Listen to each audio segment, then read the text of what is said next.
If you want to better understand how the deep state works, start somewhere simple, like the 2020 election. Something was wrong in the 2020 election. For example, signature verifications were ignored or prohibited. That alone is a major problem. So on November 19, 2020, attorney Lynn Wood petitioned federal judge Stephen Grimberg to stay Georgia's vote certification. Judge Grimberg dismissed Lynn Wood's case. And who is Judge Stephen D. Grimberg? Grimberg was a Trump judicial nominee that was confirmed on 9/11/2019. He was a former prosecutor, and his previous job was at a private investigative firm called Nardello & Co. Nardello's president is Sabina Minshall. Sabina is a former FBI-linked person and daughter of retired senior director of Goldman Sachs, Richard Minshall. Sabina is married to Bill Priestap, the former FBI head of counterintelligence involved in all of the best botched FBI investigations, including the Michael Flynn investigation, the Hillary Clinton-funded fake Steele dossier, the Crossfire Hurricane investigation, the Clinton email server, and more. The founder of Nardello & Co. is Dan Nardello. He's also a former prosecutor. Dan is notorious for failing to prosecute Jeffrey Epstein in 1993, when Epstein's employer, Towers Financial, was exposed for a failed Ponzi scheme. Perhaps Dan didn't want to get in trouble with the sitting president at the time, Bill Clinton, who was visited 17 times at the White House by Jeffrey Epstein, not to mention his flights on the Lolita Express. Nardello & Co. is also the company hired by Hunter Biden in 2014 to set up his involvement with Ukrainian company Burisma. As Hunter's now public emails state about hiring Nardello, it will help to tell the U.S. government that a company with Nardello's reputation and no pre-existing relationship with Burisma examined Burisma. And later, Nardello has done a lot of work in Ukraine and in the region as a whole. We will benefit greatly from their familiarity with the politics in the region, their past research, and their network within Ukraine. One has to wonder, has the US government relied on Nardello's extensive network in Ukraine to funnel billions of American dollars into the country? How much has Nardello made off the Ukrainian war? At this point, it's clear Judge Grimberg was linked to a company that was involved heavily with the Biden family. He should have recused himself from Lynn Wood's case. But if that's not enough, Grimberg's wife is a 12-year veteran of a company named Booz Allen and Hamilton. Booz is the company that hired Edward Snowden and is linked to several embarrassing intelligence failures. They're known as a shadow intelligence defense contractor. Booz is also a major investor in companies like Discovery, who own CNN. In 2017, Booz was concerned about a Trump presidency. According to this 2017 CNBC article, Booz Allen's 10-K filing last year cautioned that business could be impacted due to changes in the political climate, and added that there's risk its relationship with the government could be harmed due to perceived or actual deficiencies in the performance or quality of our work. Booz Allen Hamilton's stock is up 25% over where it was in November of 2020.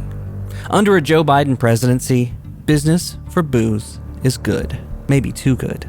In June 2022, the Department of Justice filed suit to block Booz Allen Hamilton's acquisition of another defense contractor named Everwatch, stating the acquisition would eliminate competition between the only two competitors for critical national security support services. Between Judge Grimberg's conflict of interest and his wife's connections to a company under public threat of a Trump presidency, there is more than a strong argument that he should have recused himself. Because of this, someone should review other decisions that he's made for judicial misconduct. And what of Lynn Wood? The last few years, Lynn Wood has become a self-professed man of faith, speaking out against human trafficking, corruption, and fraud.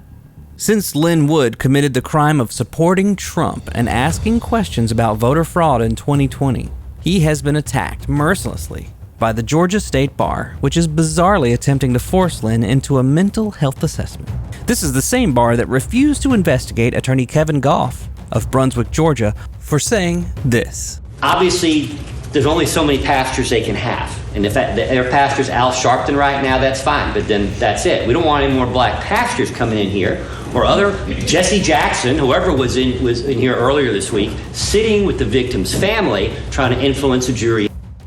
And who represents the State Bar of Georgia? Robert L. Goldstucker of firm Noll & Miller. Noll & Miller represents many clients, including those involved in medical liability defense cases. The medical industry was threatened by Trump, as evidenced by the Trump admin's hiring of former CVS and Pfizer executive Daniel Best. Daniel was going to come forward with lots of insider information to help bring pharma prices down, But before he could, Daniel allegedly died of suicide by multiple blunt force trauma. Apparently, that's a way to commit suicide in Washington, D.C. Is it more likely that Lynn Wood is being hung upon the city gates of law as a warning to all who dare come forward? Look at what happened to Rudy Giuliani or Sidney Powell. Any lawyer that sticks their neck out to help will have their head cut clean off. This is whistleblower intimidation at its finest. You don't just kill the whistleblower, you take away their legal representation. One more thing. Robert Goldstucker's bio states he represents Planned Parenthood. You know them. They're the folks who were caught selling aborted baby parts for cash. CNN even covered this story with Elizabeth Cohen whitewashing this disgusting and abhorrent practice, which some would call human trafficking. We've been very good at getting parts on liver because we know that, so I'm not going to crush that part. I'm going to basically crush below, I'm going to crush above, and I'm going to see if I can get it out intact. A recent interview with New York Times bestseller Sam Harris demonstrates exactly everything wrong with our current media. At that point, Hunter Biden literally could have had the corpses of children in his basement. I would not have cared. What you're seeing is a large coordinated effort to defraud the citizens of the United States in a way that could only be pulled off by multiple intelligence agencies like Nardello and Booz Allen Hamilton, with help from corrupted officials inside the FBI. We need whistleblowers to bring truth to light.